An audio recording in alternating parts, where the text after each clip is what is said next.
प्रेम से बोलिए शिव गुरु महाराज की, मैया भवानी की। एक बार प्रेम से बोल दी हनुमान जी महाराज की। देखी गुरु बहिना जी, एक बार के बात यह कि भोले बाबा कहनी कि ए पार्वती जी भांग पीसा, तब माता जी औजाइले रहस, झनके पटके लागस। आ गुरु जी बार बार कहीं कि ए पार्वती भंगिया पीस दना। अब वो औजा के गईली भांग पीसे आ अंगूरिए कुच लिहली। आ बाबा के कहे लगली कि रउए वजह से हमार अंगूरी कुचा गइल बा। तो माता जी अब का कहतरी भोले बाबा से? अब भोले बाबा का कहतनी फिर माता जी के कि गौरा पीसे चलली भंगिया कुचली अंगूरी, गौरा पीसे चलली भंगिया।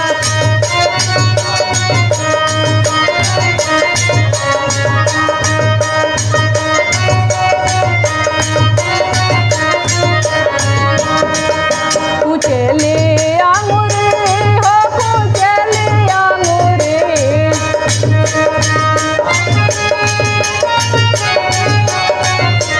हाय कुचली अंगूरी हो कुचली अंगूरी।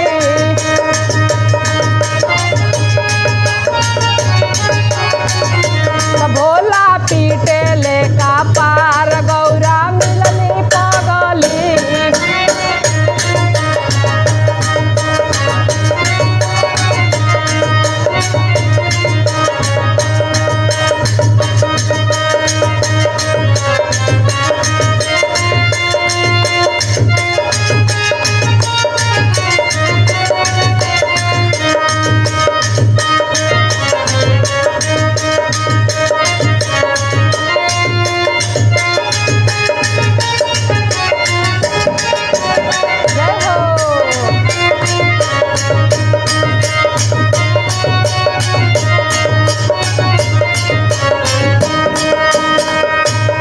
देखी दीदी, जब माता जी के अंगूरी कुचा गई, भोले बाबा का पार पीटे लगनी कि तो एकदम पागल बाड़ू।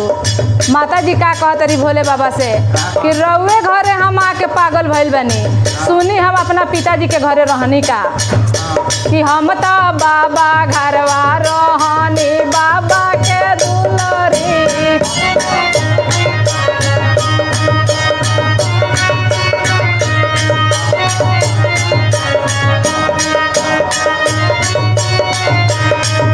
बाबा के दुलरी हो बाबा के दुलरी, हाय बाबा के दुलरी हो बाबा के दुलरी। तो हम तो रौरे घरवा आई के कहानी पगली।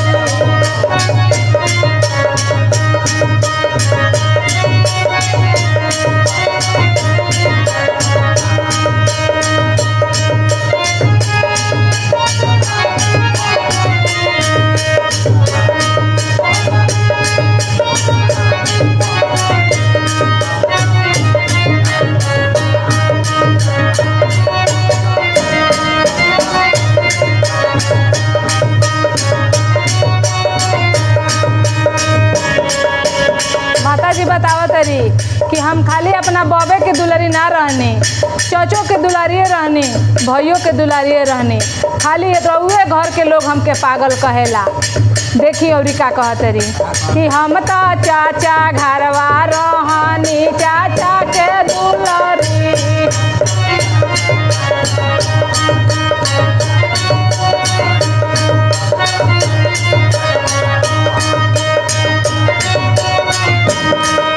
चाचा के दुलारी हो चाचा के दुलारी, हाय चाचा के दुलारी हो चाचा के दुलारी। तो हम तो रौरे घरवा आई के कहानी पगली।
रहली पगली हम तो भैया घरवा रहनी भैया के दुलारी हम तो रौरे घरवा आई के कहानी पगली।